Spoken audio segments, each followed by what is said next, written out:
네, 안녕하세요. 이오테크 에듀와 함께하는 EMI, EMC 직무교육 2단계 그 첫 번째 교육을 시작하겠습니다. 첫 번째 교육 내용은 EMC 대책 설계이며 저는 EMC 닥터스의 김종훈이라고 합니다. 만나서 반갑습니다.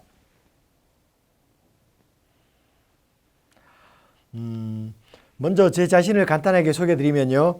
저는 1996년도부터 EMC 대책 설계에 관련된 연구활동과 분석활동, 제품 개발활동 등을 이렇게 지속적으로 쭉 해오고 있고요. 지금까지도 계속 연구활동뿐만 아니라 제품 개발, 리비전, 리뷰 같은 이런 활동들을 계속 해오고 있습니다. 자, 이번 EMC 대책 설계 과정에서 다루는 내용들을 살펴보면 이제 크게 세 파트로 나눌 수가 있는데요. 첫 번째는 이제 EMI, EMC에 대한 이해 파트가 있고요. 그 다음에 Radiated Emission의 발생 원리 파트가 있습니다. 이렇게 크게 이제 두 개를 묶어서 약간 이제 이론 파트라고 볼 수 있고요. 그 다음 요 세 번째는 실제 축소 기술을 다루는 그런 파트로 이렇게 다시 또 나누어집니다. 이 축소 기술에서는 실제로 우리가 회로 설계라든가 PCB 아트웍, 시스템 설계를 하면서 실제로 이루어지는 액션들 위주로 이렇게 쭉 각각의 기술별로 정리가 되어 있습니다. 그래서 이제 또 하나씩 좀 살펴보면 EMI, EMC를 이해하는 부분에서는 가장 먼저 다루는 게 먼저 EMI, EMC가 뭔지 그 정의를 내리는 것부터 시작을 하고요. 그 다음 두 번째는 타임 도메인과 프리퀀시 도메인에 대한 말씀을 드립니다. 타임 도메인은 우리가 익숙한 도메인이고요. 프리퀀시 도메인은 우리에게 익숙하지는 않은데 EMI, EMC는 또 프리퀀시 도메인에서 정의가 되어 있단 말이에요.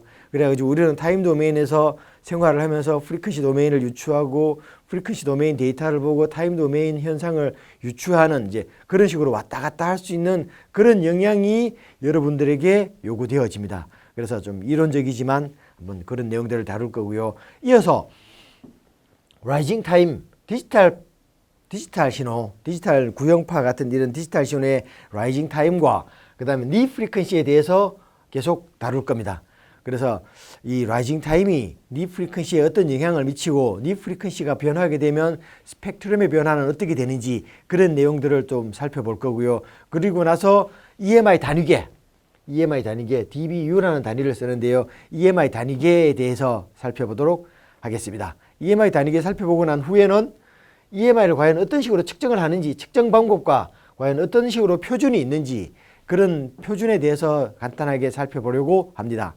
실제 표준은 굉장히 다양하게 너무 많아서 모든 표준을 이 강의에서 다 다룰 수는 없고요. 그 중에 예제 몇 개만 제가 보여드리도록 하겠습니다. 그렇게 EMI, EMC 1단계, EMI, EMC 이해를 위한 1단계 교육이 끝나고 난 다음에는 그 다음 레디에이티드 에미션이 어떤 식으로 발생하는지, 과연 레디에이션이 어떤 식으로 발생하는지 그 원리에 대한 그런 설명을 드리려고 합니다.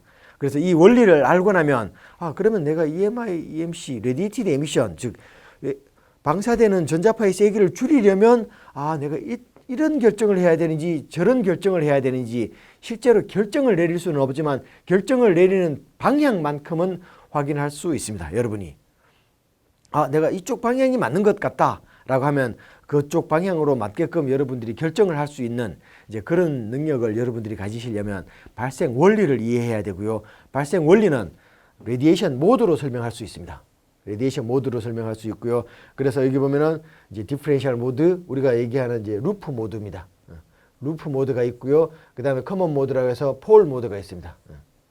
폴 모드가 있어서 요 두 가지에 대해서 이제 과연 어떻게 달라지고 어떤 식의 의미를 갖는지 이제 우리가 하나씩 살펴보려고 합니다.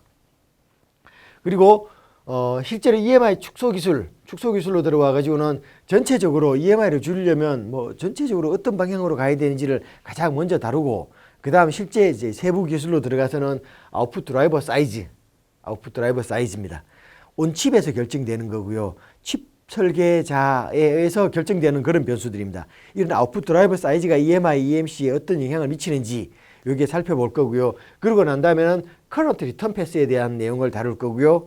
이게 가장 기본적인, 기초적인 꼭 지켜야 되는 그런 내용이라고 볼 수 있습니다.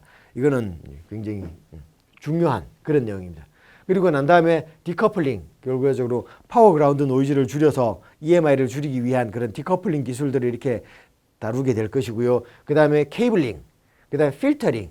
필터는 뭐 RC, LC 이런 필터를 다루지는 않고 이제 페라이트를 사용하는 필터, 그런 쪽에 대해서만 오늘 요 강의에서는 좀 정리를 해보도록 하겠습니다. 그리고 난 다음에는 디퍼런셜 시그널링. 디퍼런셜 시그널링을 하게 되면 전자파가 어떤 식으로 주는지, 그리고 디퍼런셜 라인을 쓰면서 전자파를 줄이려면 어떤 식으로 설계해야 되는지, 그 핵심 기술에 대해서 이제 간략하게 말씀을 드리겠습니다. 그리고 스프레드 스펙트럼 클럭, 우리가 SSC라고 얘기하기도 하고요. 혹은 클럭 디더링이라고 얘기하기도 합니다.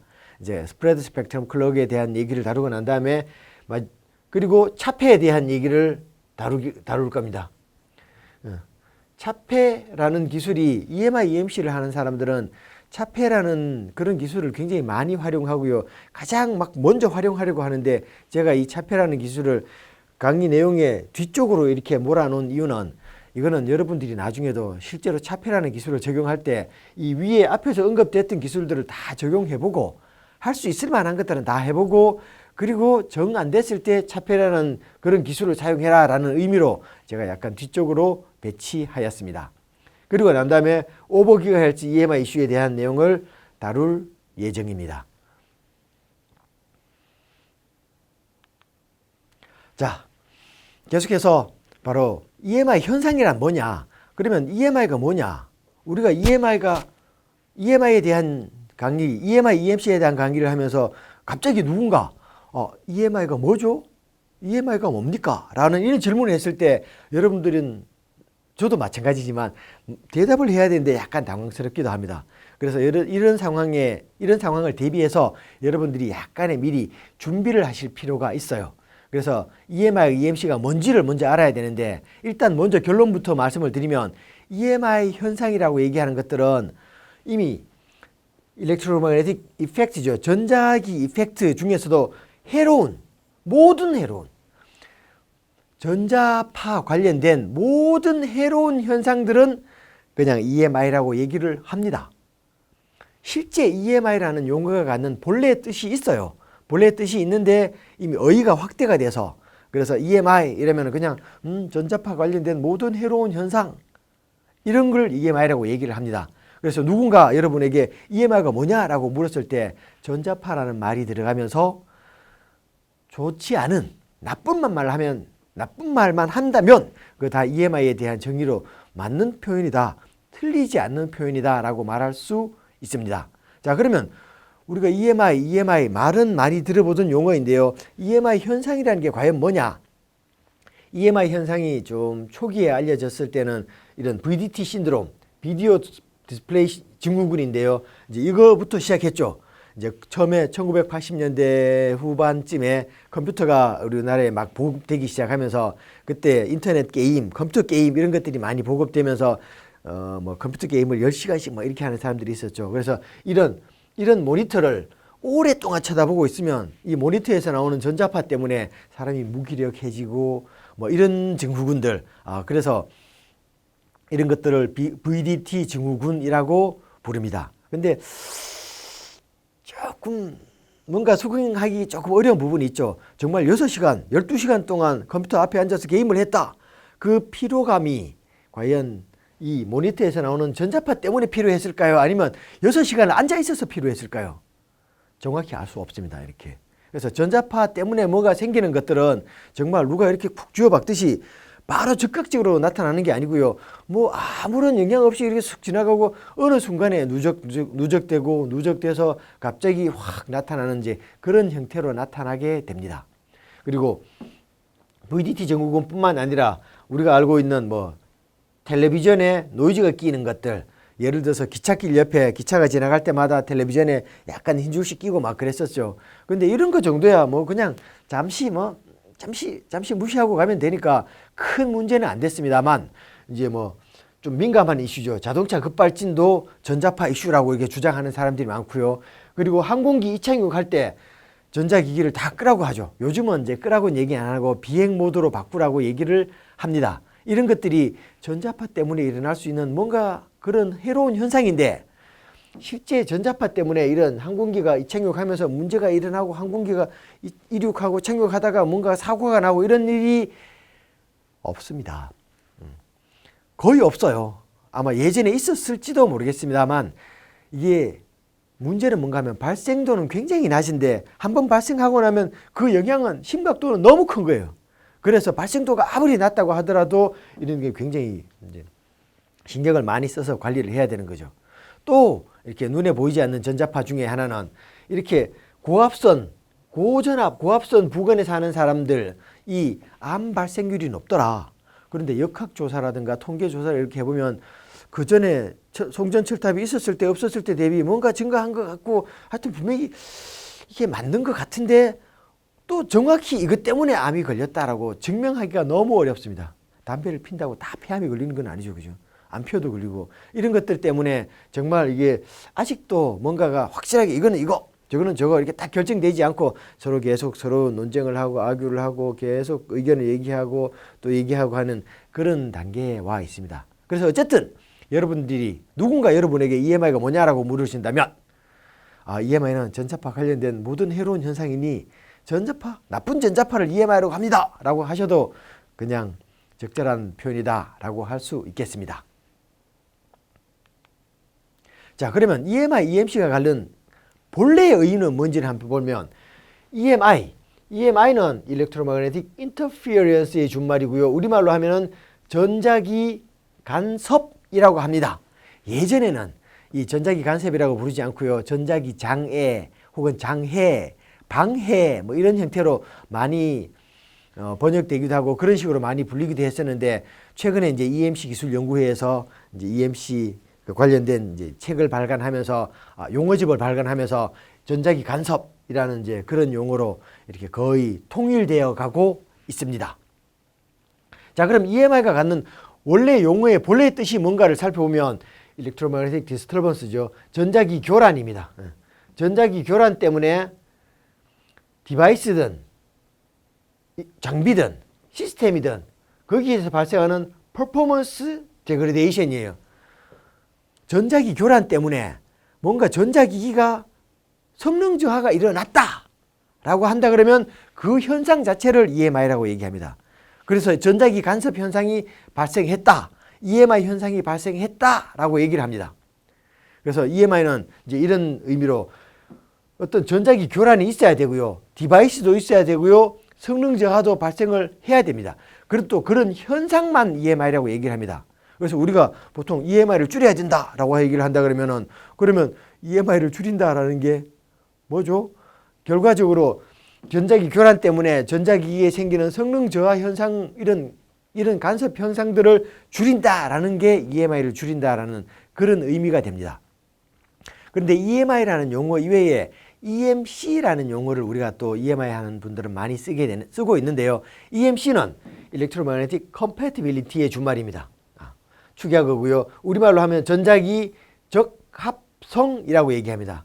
여기도 보면 전자기 양립성, 뭐 중립성, 뭐 여러 가지 형태로 이렇게 좀 예전에는 번역이 됐었는데 이제 최근에는 전자기 적합성이라는 용어로 거의 다 통일되고 있고요. 그럼 전자기 적합성이라는 용어는 뭐냐 하면 지금 설명이 좀 긴데요. 다 무시하고 이런 하나의 전자기기가 있다. 전자기기 맞죠? 지금 제가 쓰고 있는 프리젠터인데요. 이런 프리젠터가 있다라고 한다면 이 프리젠터에서 전자파가 나오겠죠? 정상적으로 동작하는 전자기기라면 전자파가 발생을 합니다. 그래서 발생하는 전자파가 이렇게 공기 중으로 이렇게 나갈 거고요. 그러면 누군가에게 영향을 주겠죠. 그러면 이 기기 입장에서는 나는 전자파를 밖으로 내보내서 바깥에 누군가에 영향을 주지도 않겠지만 바깥에 누군가에 의해서 전자파가 만들어져서 그 전자파가 일로 들어온다고 하면 일로 들어왔을 때 이 시스템은 그런 상황에서도 나는 꿋꿋하게 정상적으로 잘 동작하겠다라고 하는 그런 능력입니다. 결국은 뭔가 하면은 내가 이런 전자기기를 만들지만 전자파 때문에 전자파로 인한 다른 데 영향을 주지도 않고 전자파로 인한 다른 데 영향을 받지도 않겠다라는 겁니다. 자, 그런 능력이 EMC인데요. EMC인데 전자기기가 동작을 하면 전류가 흐르게 돼 있고요. 전류가 흐르면 자기장, 전기장이 생겨서 전자파가 발생할 수밖에 없습니다. 발생을 안 하게 할 수는 없어요. 작게 할 수는 있죠. 자, 그러면 작다와 크다. 그 중간은 그럼 적정한 선은 어디냐라고 하는 그런 선들이 있는데 그런 선들이 바로 스탠다드 레귤레이션에서 정의되어 있습니다. 그래서 레귤레이션에서 어떤 선은 넘지 마라. 방사되는 에너지는 어떤 선을 넘지 말아야 된다라고 얘기를 하고요. 내성 관점에서는 전자파를 이런 정도의 세기로 이렇게 쏴줬을 때 그때도 얘는 정상적으로 동작하면 정상적으로 동작하는 것으로 인정한다라고 얘기를 하는 겁니다.